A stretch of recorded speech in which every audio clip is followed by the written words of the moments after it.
My channel Asia पर मैं doctor Tahira Nasreen मुख्तलिफ गायनी मसाइल पर हल्की फुल्की तफसीलात फराहम करती हूँ और ये सिर्फ आपकी मालूमात के लिए है।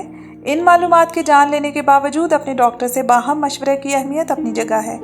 आज मैं हमल में मिर्गी या एपिलेप्सी इन प्रेगनेंसी के बारे में मुख्तसर बात करूँगी।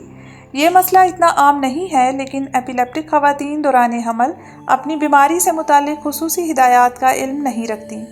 एपिलेप्सी या मिर्गी एक बीमारी है जिसमें जिस्म में अचानक झटके लगने या फिट्स पड़ने की कैफियत तारी हो जाती है, जिसकी वजह अमूमन दिमाग से ज़रूरत से ज़ायद आने वाले सिग्नल्स होते हैं।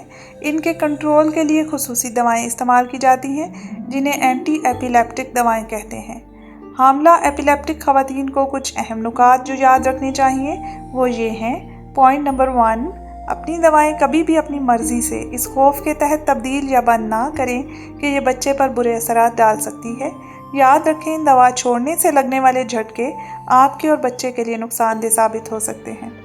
पॉइंट नंबर 2 ये है कि एंटी एपिलेप्टिक दवाएं जिस्म में फॉलिक एसिड की कमी पैदा करती हैं, इसलिए हमल होने से 3 माह पहले ही फॉलिक एसिड का इस्तेमाल बच्चे में पैदा होने वाले कुछ मखसूस नकाइस का ख़तरा कम कर देता है। इसलिए हमल से पहले और हमल के दौरान फॉलिक एसिड का इस्तेमाल ज़रूर करें। पॉइंट नंबर 3 ये है कि एपिलेप्सी और इसकी दवाएं दोनों ही आम ख़वातीन की निस्बत एपिलेप्टिक ख़वातीन के बच्चे में कमर की हड्डी और दिल के नकाइस निस्बतन ज़्यादा पैदा करती है।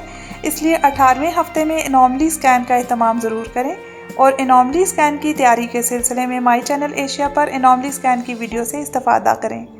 पॉइंट नंबर 4 ये है कि लेबर की दर्दों के दौरान एपिलेप्सी के झटकों का इम्कान कुछ बढ़ जाता है, इसलिए डिलीवरी के लिए ऐसे अस्पताल का इंतज़ाम करें जिसमें इमरजेंसी से निपटने की सलाहियत मौजूद हो।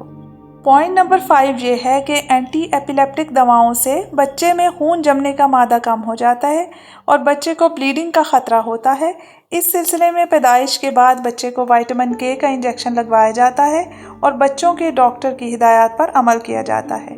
कभी कभार माँ को दी गई दवाओं के असरात बच्चे पर भी होते हैं और बच्चे को अस्पताल में दाखिले की ज़रूरत भी पड़ सकती है।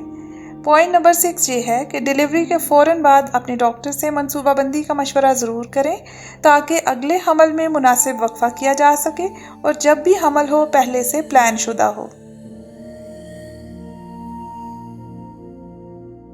इसके अलावा याद रखें कि अगर फिट्स कंट्रोल में हो तो एपिलेप्टिक ख़वातीन का हमल अमूमन सेफ़ और नॉर्मल गुजरता है, लिहाजा अपनी दवाओं और झटकों के कंट्रोल पर खुसूसी तवज्जो दें।